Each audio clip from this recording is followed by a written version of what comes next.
রাজ্যে যখন সবুজ ঝড়ে গেরুয়া শিবিরের ভরাডুবি, এমন সময়ে শুভেন্দুগড়ে পদ্ম ফোটালেন প্রাক্তন বিচারপতি অভিজিৎ গাঙ্গুলি। সবুজ ঝড়ের মাঝে পদ্ম ফুটল শুভেন্দুর গড় তমলুকে। তমলুক লোকসভা কেন্দ্র থেকে জয়ী হলেন বিজেপি প্রার্থী অভিজিৎ গঙ্গোপাধ্যায়। প্রথম থেকেই তাই এই কেন্দ্রে নজর রয়েছে সবার। কে করবে চেকমেট, অপেক্ষায় অনেকেই দিন গুনছিলেন। তবে এবার অপেক্ষার অবসান। বাংলার প্রাক্তন বিচারপতি তথা বিজেপি প্রার্থী অভিজিৎ গঙ্গোপাধ্যায়কে জয়ী করল রাজ্যের মানুষ। এই কেন্দ্রে বিজেপি প্রার্থী অভিজিৎ গঙ্গোপাধ্যায় এবং তৃণমূল প্রার্থী দেবাংশু ভট্টাচার্যের মধ্যে হাড্ডাহাড্ডির লড়াই চলে। দুজন যেন সমানভাবে টক্কর দিচ্ছিলেন।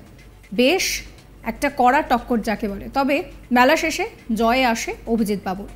প্রথম থেকে তার নিত্য রুটিন আদালত কক্ষ, সওয়াল জবাব এবং মামলায় ভরা কোর্ট চত্বর। নিয়োগ দুর্নীতি মামলায় তার চাঞ্চল্যকর রায় রাতারাতি তাকে মসিহা করে তুলেছিল চাকরি প্রার্থীদের কাছে। এক রবিবাসরীয় দুপুরে হঠাৎই ঘোষণা যে কলকাতা হাইকোর্টের বিচারপতির পদ থেকে ইস্তফা দেওয়ার কথা তার। পরে তার বিচারপতির সঙ্গে যুক্ত হয় প্রাক্তন তকমা। আর তারপরেই চেনা বৃত্ত ছেড়ে সম্পূর্ণ অন্য পথে পা বাড়ান অভিজিৎ গাঙ্গুলি। যোগ দেন বিজেপিতে। শুরু হয় একাধিক সমালোচনা রাজ্য জুড়ে। রাজনীতিতে নতুন হলেও একজন প্রাক্তন বিচারপতি হিসেবে সেই অভিজিৎ গঙ্গোপাধ্যায়ের ওপরেই আস্থা রেখেছিল গেরুয়া শিবির। পরে তমলুকের মাটিতে পদ্ম ফোটানোর ভার তার কাঁধেই তুলে দেওয়া হয়। প্রথমবার ভোটের ময়দানে পা রেখেই বাজিমাত। তৃণমূলের শক্ত ঘাঁটি তমলুক লোকসভা, তাদের থেকে ছিনিয়ে সেখানে পদ্ম ফোটালেন অভিজিৎ গঙ্গোপাধ্যায়। নন্দীগ্রাম থেকে ময়না, তমলুক, হলদিয়া ভোটে সকাল থেকে তিনি রীতিমতন ছুটে বেরিয়েছেন বিভিন্ন এলাকায়। যেখানেই সামান্য অভিযোগ পেয়েছেন সেখানেই দৌড়ে গিয়েছেন। সেদিন তাকে শুনতে হয়েছিল চোর স্লোগানও, হারিয়েছিলেন মেজাজও। তবে জয়ের বিষয়ে প্রথম থেকেই আত্মবিশ্বাসী ছিলেন তিনি। মঙ্গলবার 24 লোকসভা নির্বাচনের ভোট গণনা শুরুর পর থেকেই ভোট বাক্সে দেখা মিলল সেই আত্মবিশ্বাসের প্রতিফলন। সকাল থেকেই তৃণমূলের দেবাংশু ভট্টাচার্য এবং সিপিএমের সায়ন বন্দ্যোপাধ্যায়কে পিছনে ফেলে এগিয়ে যেতে থাকেন অভিজিৎ।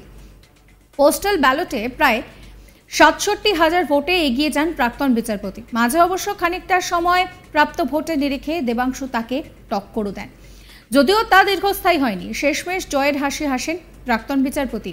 তৃণমূল প্রার্থী দেবাংশুকে হারিয়ে তমলুকের বুকে গেরুয়া ঝড় তোলেন তিনি। তমলুকে 24 নির্বাচন ছিল তৃণমূলের প্রেস্টিজ ফাইট। অভিজিৎ গঙ্গোপাধ্যায়কে হারানোর শপথ নিয়েছিল তৃণমূল। বাংলা জুড়ে সবুজ ঝড়ের মাঝেও তমলুকে শেষ হাসি হাসতে পারল না তৃণমূল, বরং তমলুকে সবুজ মাটিতে পদ্ম ফোটালেন অভিজিৎ। ফাইনাল রেজাল্ট বেরোনোর ঠিক আগে তিনি কি বলেছিলেন শোনাবো আপনাদের। আমার মন্তব্য করার কিছু নেই। আগে ফাইনাল রেজাল্ট ডিক্লেয়ার হবে অফিসিয়ালি, তারপর আমি বলবো। এখনও একটা ভোটিং মেশিন খারাপ হয়ে গিয়েছিল, একটা নয় 3টে। তার ভিভিপ্যাট কাউন্টিং চলছে। সেটা যতক্ষণ না শেষ হচ্ছে ততক্ষণ এই অফিসিয়াল ডিক্লারেশনটা করা যাচ্ছে না। সেটা হবে, সেটা হয়তো ঘন্টাখানেক লাগবে আরও। তো আজকে আমি আর কোনো মন্তব্য করব না, ঠিক আছে? না, আমি যতক্ষণ না অফিসিয়ালি ডিক্লেয়ার হচ্ছে ততক্ষণ আমি কিছু বলবো না। অফিসিয়ালি ডিক্লেয়ার হোক, তারপর 2-1 দিন পরে বলুন, কি আছে। রাজনৈতিক মহলের মতে জয়ের নেপথ্যে অভিজিৎ গঙ্গোপাধ্যায়ের জনপ্রিয়তা অবশ্যই ফ্যাক্টর। তবে শুভেন্দুর গড় হিসেবে পরিচিত তমলুকে পদ্ম ফোটানোর নেপথ্যে বিরোধী দলনেতার রাজনৈতিক চাল কিছু কম ছিল না। গোটা বাংলার নিরিখে বিজেপির ফল মোটেই আশাপূর্ণ নয়। সেই ভরাডুবির মাঝে অভিজিতের জয় যে গেরুয়া শিবিরের কাছে খানিকটা বাড়তি অক্সিজেনের মতো, সে বিষয়ে বলার কোনো সন্দেহ নেই।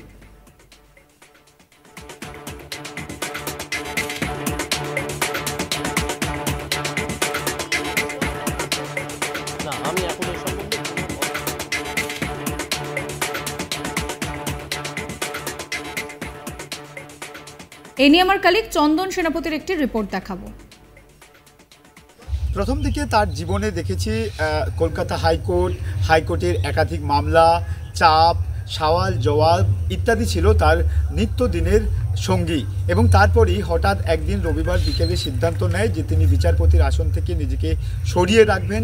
অর্থাৎ তারপরেই আমরা দেখি যে বিচারপতির আসন ত্যাগ করে তার নামের পাশে প্রাক্তন বিচারপতি নামটা জুড়ে যায় এবং তারপরেই দেখা যায় অভিজিৎ গাঙ্গুলি কলকাতা হাইকোর্টের প্রাক্তন বিচারপতি, তিনি কার্যত বিজেপি জয়েন করেন এবং তার বিজেপিতে জয়েন করার পরেও কিন্তু রাজ্য বিজেপি বা কেন্দ্রীয় শাসক দল বিজেপি তারা তমলুক লোকসভা সিটের জন্য অভিজিৎ গঙ্গোপাধ্যায়ের উপর আস্থা রেখেছিল এবং ভোট গণনার পরেই কিন্তু আমরা দেখেছি যে অভিজিৎ গঙ্গোপাধ্যায় তাকে পূর্ব মেদিনীপুর জেলার তমলুক লোকসভা কেন্দ্রে সেখানে প্রার্থী করা হয়। প্রার্থী হওয়ার পরেই কিন্তু তিনি তমলুকে আসেন, সেখানে একাধিক সাধারণ মানুষের সাথে কথা বলেন, দলীয় কর্মীদের সাথে কথা বলেন এবং তারপরেই দেখা যায় যে প্রচার ক্ষেত্রে সকাল থেকে সন্ধ্যা একাধিক প্রচার ক্ষেত্রে তিনি কিন্তু নিজেকে রাজনীতিবিদ হিসাবে প্রমাণ করেন। যদিও তিনি রাজনীতিতে নবাগত, তারপরেও কিন্তু বঙ্গ বিজেপি তারা অভিজিৎ গঙ্গোপাধ্যায়ের উপর ভরসা রেখেছিল।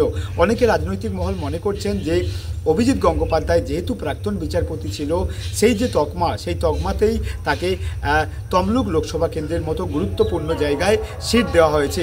যদিও এই ব্যাপারে এখনও পর্যন্ত কোনো মন্তব্য করতে রাজি নয় জেলা বিজেপি নেতৃত্বরা। তবে সিট দানের পর থেকে তমলুক লোকসভা কেন্দ্রে কিন্তু অত্যন্ত কনফিডেন্ট ছিলেন প্রাক্তন বিচারপতি অভিজিৎ গঙ্গোপাধ্যায়, কারণ প্রায় সভা থেকেই তাকে বলতে দেখা গিয়েছে যে তিনি বিপুল পরিমাণ ভোটের মার্জিনে তমলুক লোকসভা কেন্দ্রে জয়ী হবেন এবং তার যে সেই কনফিডেন্স আমরা গতকালকেই দেখেছি। ভোট গণনার শেষে প্রথম থেকেই কিন্তু একের পর এক রাউন্ডে তিনি এগিয়ে রেখেছিলেন অন্যান্য প্রার্থী অর্থাৎ তৃণমূল থেকে সিপিআইএম দুই দলের প্রার্থীদের থেকে এবং তারপর অবশেষে শেষ হাসি হাসল প্রাক্তন বিচারপতি অভিজিৎ গঙ্গোপাধ্যায়।